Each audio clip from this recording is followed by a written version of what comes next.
Okay, so ngayon, ipakita ko sa inyo yung view dito sa labas. Imagine niyo wala akong pambayad ngayon ng hotel. Tapos nandito ako sa Cubao, tapos natrap ako. And malakas ang ulan. So nasa labas ako, nasa street ako. Tapos nakita ako ng mga kakilala ko. Alam mo, hindi sa pagyayabang talaga. Sa university na yon na sa Mindanao, sa Cotabato City, kung saan ako nag-aral, ako lang ang hindi naging successful. Lahat sila nagkaroon ng career, nagkaroon ng house and lot, nagkaroon sila ng sakyan, nagkaroon ng business, nagkaroon ng malaking pamilya. Hanggang ngayon, nandun pa rin sila kumakain ng fast food. And my schoolmate doesn't know that I become a homeless when I go in the international country. Hindi nila alam. Akala nila masarap ang buhay ko. Akala nila ang ganda ng buhay ko sa ibang bansa. Pero hindi nila alam na nakikituloy lang ako at nakikitulog sa kanya-kanyang mga Pilipina na 2 days, 3 days, mga ganon. Tapos balik sa trabaho, punta dito and going to other places because I become a homie. And then those people advise me, why you come back to Philippines and return to study to university, unlike you stay homey and going everywhere and just fucking those people without paying you money. Kasi ang problema niyan, pag pinakyo mo yung mga putang inang yan, hindi marunong magbayad yan. Sasabihin ng, nagbayad na akong pang hotel, so wala na akong ibibigay sa puki mo, lost thread ka na, ganon ang mga anuhanong panahon na yon. Sabi ko, putang ina mo, babalik ako sa university kasi hindi ako pwede sa barya-barya. So ayun, so nagkaroon ng away, may nagbigay ng 100 pesos, ng 500 pesos, di sinapak ko yon. Tapos ayun, sabi niya, magpasalamat ka na lang kasi isa ka lang burikat na pokpok na pwede kang palitan na marami pang poster na mga poki, na mga model na pwede kang palitan. So yun ang sinabi niya. So sabi ko, putang ina mo, matanda ka na, mabaho ang titi mo, sa iba ka pumunta. Yun ang sinabi ko. And then sabi ko, I'm out. Hindi na ako babalik sa pagiging putang ina. So ayun, sabi ko, tangina mo! Meron na akong asawa ngayon, meron na akong anak, ganyan. And then, alam nyo ng asawa ko yun, alam din ni mama sa Caloocan na dati akong burikat na pokpok, na sinabi ko talaga sa kanya ng harapan, alam niya yon. So, sabi niya, nak, huwag na tayo mag-usap about dyan, kasi ako Ateneo, ako nag-aral dito sa Ateneo di Manila pa ha. Ang mga kamag-anak ko nasa Negros, akala nila ang gandang buhay ko. Sa umaga, sa tanghali, nasa bartender ako. Pagdating ng gabi, nasa bartender ako. Pero dahil nga nasa Atenista ako, ng Ateneo di Manila, weekend na lang ako sa bar. So ayun, sabi niya, hingal na hingal ako. Hindi ko na alam kung anong part-time ko. And then pinakita niya yung mga photo. Sabi niya, ito yung mga kasama ko sa Hustler fucking issue.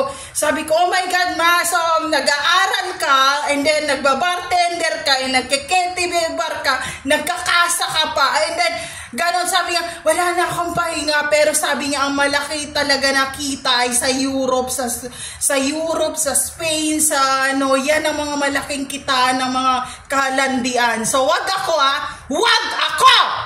So ayun, so sabi ko, nagtanungan naman kami, sabi ko wala akong kita. Then minsan paglasing yung customer, pag inumbag ko, sasabihin, sasakanin ako, putang ina mong babae ka, bumalik ka ng Mindanao, tangina mo, wala kang pinag-aralan, chap-chapin ka bukas, alam ba nila kung saan ka ngayon? So ayun, so kung meron na bang mga prostitute or mga bulikat or mga pokpok na nag-chap-chap nung kasabayan ko, marami sila. Minsan, pag nakita ko yan sa balita, putang ina! Sabi ko, ito yung malaki ang kita dahil malaki ang binabayan nila, nilabahan na ng customer, nakipagsaksakan, ginirpuhan dyan ng bote, o ginano na hindi ka magbabayad ngayon, ganyan ka. So ayun, shout out sa iyo, ayaw bumalik mag-aral, bahala kayo sa buhay, o pag pinatay kayo ng mga manyak na yan. So, ayun. Hindi, sabi ko, kilala ko tong putang inang tumahal to magpabayar. Ito yung 100,000 na sa isang gabi nitong putang ina. So, ngayon, rest in peace, tangina mo, chap-chap lady ka na, mag-move on ka. White ladyin mo ako dito sa hotel na to na wala akong pambayad. Sasabunutan kita, hayop ka. So, ayun, mahirap ang mga trabaho namin, ha. Huwag mo ako pakita ng sigarilyo, ipapasa ko yan sa mukha mo, sa bibig mo, hayop ka. So, ayun. Kung nakagraduate si mama doon sa Ateneo de Manila, hindi. De wala na rin siya. And then, lumalaki na rin ang pamilya niya. So, yun, nag-aaway na rin sila araw-araw sa Caloocan. So, ayun, ha? There's no safe place to all targeted individual out there. Huwag mo pagmukha sa akin mga probinsyana. Kung aminin mo kung saan kayo pumupunta ng mga hotel, yun ang sabihin nyo. So, ayun, para madinig na buong mundo, tingnan mo, malakas ang ulan. Itong mukhang to, sa street ako, titira kung may university naman ako. Gaga ka ba? So, ayun, di yan nangyari, nag-away-away kami niya kasi parang yung mga kasama ko, tinatanong, magkano nakita mo, magkano ganyan. So, ayoko mamigay. So, ang technique nila, ayoko nga kumain. Sa pakainin nyo na marami, pakainin nyo marami. Pag tulog yan, kunin nyo lahat ng pera. Ubos ang wallet ko. Pagising ko, sabi ko, sana yung pera ko dito? Tapos ayun, iiyak naman ako sa sulog. Sabi ko, meron bang mangyayari sa buhay ko kung forever na lang akong ganito na pulubi? Sabi ko, mga putang ina, asan ang wallet ko? Sino kumuha ang pera? Sabi ng mga kasama ko, kung matapang ka, maglayas ka. Lumayas ka. Kung hindi ka marunong mag-ambag dito, doon ka. Kung wala kang pambayad ng tubig, ng kuryente, ng pang-grocery. Sabi ko, pukin nyo ngayon. Sabi ko, maglalayas na ako. So, naglayas ako. Wala akong pamasahe. Wala akong meron ako nakilala na taga-norte. Rest in peace. Na-cremate na siya bago ang COVID na to. And hindi ko siya shoutout kung sino sila. Sabi niya, nak, ganito kasi anak ang turing niya sa akin eh. Prosti din siya. Mamasang siya. So, ayun, ganun na mga prostitution noong unang panahon hanggang ngayon. Sabi niya, nak, tawagan mo kaya itong si gwapo na to, na si James. Sabi ko, tangina, ayoko. Nag-o-offer siya ng kasal. Ayoko magpakasal. Kasi nag-propose na siya. Nung nag-propose siya, sabi niya, ayoko, iikot kita dito sa runabout, tapos magano tayo, mag-propose ako sa'yo. Sabi ko, bakit hindi pwede sa apartment? Madinig nung kasi yung kapatid nun, dati kong ex, tapos doktor siya, nagdatrabaho sa hospital, madinig, nagpo-propose ako. Sabi ko, doon ka mag-propose. Sabi niya, ang problema, may anak, asawa na siya at magkakaapo na. Sabi ko, putang ina yan. Sabi niya, ikaw, hindi ka pa matanda. Sabi ko, tangina nyo. So, ayun, sabi ko, putang ina yan. Tapos, umiyak ako. Ayun, umiyak ako. Sabi niya, will you marry me? Sabi ko, ayoko magpakasal sa'yo kasi nasisira ang part-time ko. Tapos, ginanong-ganong ko siya sakyan. Mababangga tayo. And then, tumawag si daddy. Sabi ko, wag mong sagutin. And then, tumawag siya, yung daddy niya sa Caloocan. Sabi ko, ayoko magpakasal. Nadinig niya. Sabi niya, nak, bakit kayo nag-aaway? Tapos, patahimikin mo bibig mo. Sabi ko, I hate you. Hindi kita gusto. And then, tumawag naman ako doon kay mama. Sabi ko, nagpo-propose na kasal. Sabi naman nung hindi ko yung isa shoutout dahil wala na siya, rest in peace. Sabi niya, sakyan mo na. Sabi ko, sakyan? Matagal ko na siyang sinakyan. Yun ang sinabi ko. Sabi niya, sakyan mo na magpakasal. And then sabi niya, dadaling niya ako ng Caloocan. And then magpakasal na naman kami doon. Sabi niya, puntahan mo na rin sa Caloocan. Sabi ko sa kanya, tita, kasi ang usapan dito, part-time. Pero bakit niya pina-forever ang part-time? So, ayun, sabi ko, I hate you. Sabi niya, ayoko, maghiwalay tayo. Sabi ko, hayop ka. Tapos meron ako mga customer na, Jazz, magbabago ka na ba? Kasi nga, magbabakasyon kami, ganyan-ganyan. Tapos, taasan na namin yung bayad. Nabasa ng asawa ko. Sabi niya, ano to? Sabi ko, alisin ko na yung SIM card. Hindi tapos inano ko ganyan, sabi niya, ano to, nagpa-part-time ka dito pag wala ako, sabi ko, tapos di ininis ko siya, nag-random online ako, ganyan, kunwari, ganyan, sabi niya, hayop ka, tapos nag-aaway na kami yun, and then, yung kapitbahay naman namin, sabi niya, nak, sabi ko, anong anak, di ba jowa yan, kapatid, huwag ka makialam dito. Tapos sabi ko, huwag ka makialam, yun ang sinasabi ko, and then sabi ko, putang inang bibigyan. Sabi ko, palayasin mo ako dito, sabi ko, putang inang mga doktor yan, mga nurse yan, punta ka doon sa hospital, wala ka naman sakit. Sabi, yun nga, parang ano siya, may psycho yung putang ex ko. Sabi ko, di ba sabi ni mama, doon pa raw yan sa Caloocan, pinapunta ka na ng North, sabi ko sa asawa ko, sabi ko, di, paano ko magtago? Sabi ko, magtago ka kasi nga yung mga customer ko nasa labas, tinatawagan ako kung kailan raw ako pwede. Sabi nga, konti na lang, sasampalin kita, sasampalin kita, hayop yan. Sabi ko, wala ka ng trabaho. Sabi nga, mag-a-apply ako ulit, nawalan siya ng trabaho noon, and yung biyanan ko, tawag na, nak, kailangan ng kapatid mo ng pang-tuition, ganyan-ganyan, ng tuition raw, ganito, ganyan. And then, umiyak siya, sabi niya, B, alam mo, B, yung pag-aaral ng mga kapatid ko, paulit-ulit na lang nag-aaral yan. Graduate siya ng course ganito, balik na naman aral sa college. Graduate siya ng ganito, balik na naman ng aral. Ang bahay namin sa Caloocan, doon pa rin, nasa squatter area. Ang dami ko nang pinadala, pero hindi pa rin na-appreciate. Yun, para may ebidensya tayo. Tapos, ayun, sabi ko, ganitong gawin natin. Pag nabuntis mo ako, pupuntahan ko ang Caloocan na yan, dahil hindi pa ako nakapunta doon. Yun ang sinabi ko sa kanya. Sabi niya, so anong naman balak? Sabi ko, hindi ako aalis. Baby program naman tayo. Kailangan mabuntis mo ako ng mga happy year ngayon, tapos yun ang project natin. Ito namang, parang naging nanay-nanayang ko na namamasag. Sabi niya, nagkasalisihan na, nandito na ang mga pulis. Sabi ko, saan? Sabi niya, sa area. Sabi niya, paano ba nila ako nalaman? Sabi ko, kasi ang dami mo na pinapapunta dyan ng mga prosting. Yun na nag-set up. Sabi niya, nakagugulpin ako ng mga pulis. And then sabi ko, anong gagawin ko? Hindi ako pwedeng lumabas dito kasi madadamay ako. Kasi yun ang trabaho. Pag once na read yung mga lugar na yun, hindi na pwede puntahan ng iba yun, na madadamay yun. Common sense. Kahit may voice to skull ako ngayon, papaintindi ko sa'yo kung anong trabaho ko, hayop ka. Tapos yun, pinuntahan siya doon, hinaras daw siya, ayaw niya lumabas, hindi niya nakuha mga gamit niya, hinatak siya, and then, alam mo na, Filipino community nag-uusap. Nung time raw na yun, kung saan-saan raw nila dinala yung mamasang na yun. And then, ang malala pa, kinuha nila yung mga name list ng mga tao na laging pumupunta sa building para i-prank and dadalhin siya sa police station.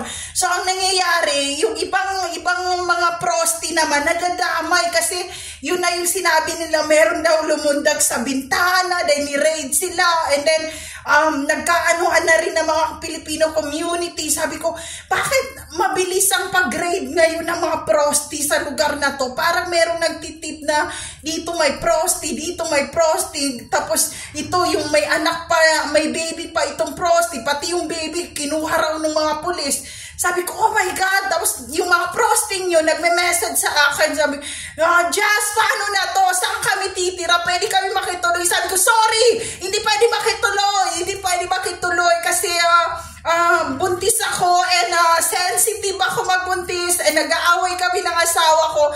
Pero sinabi ng asawa ko, B, wag mo sila papuntahin dito. And then, parang nag-guilty naman ako kasi tinapon sila sa kalsada and pinaglakad raw sila. And kung totoo yun, oo, totoo yun. And sinabi nila, ikaw, Jazz, ang pinaka-selfish. Pagdating ng araw, pagdating mo ng Pilipinas, babawian ka namin. So, if it's happening right now, yes, because nahirapan sila sa ibang bansa, pinaglakad sila, baka successful na sila ngayon. Gusto akong bawian, kaya kung anong nawawala sa akin ngayon, ultimo pamilya ko nawawala. And it's happening talaga because of those kind of work or job na happening to me.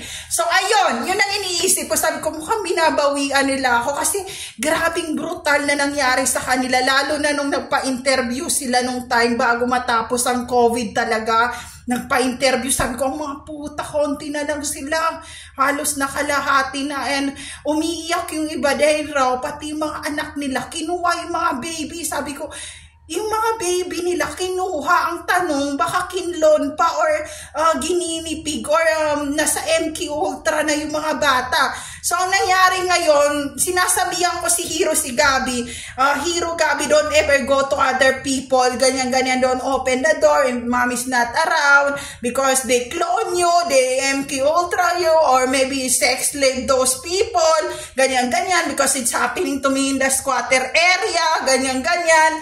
Tapos, ayun, nakikinig naman sila na alam nila kung anong trabaho ko na walang kasiguraduhan. And then, some of those prosti, and naging walker na sila bago pa matapos tong COVID na to. They knock our door. And then, tinatawagan ko ang asawa ko. Sabi ko, B, ba't sila nag-knock dito? Paano nila nalaman na yung area?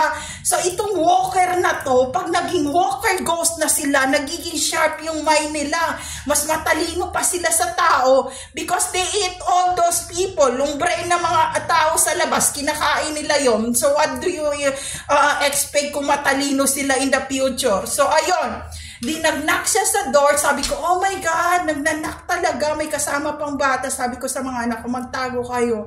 Sabi ko, ang dami na nila, lalo na itong nagkagera talaga, nagsulputan na sila all over the, But nangyari talaga yon, yung mga pinuntahan ko na mga lugar, nag-jump sila sa window kasi naging walker yung kanilang boss. And itong walker na boss nila na to na lalaki, pati yung babae, ang gustong kunin, hindi to mga prosti na to, yung mga bata, ang gusto nilang isakay sa sasakyan nila. And then, pagbalik raw ng mga baby, bugbog sarado na raw. Sabi ko, baka ginawa na ng masama.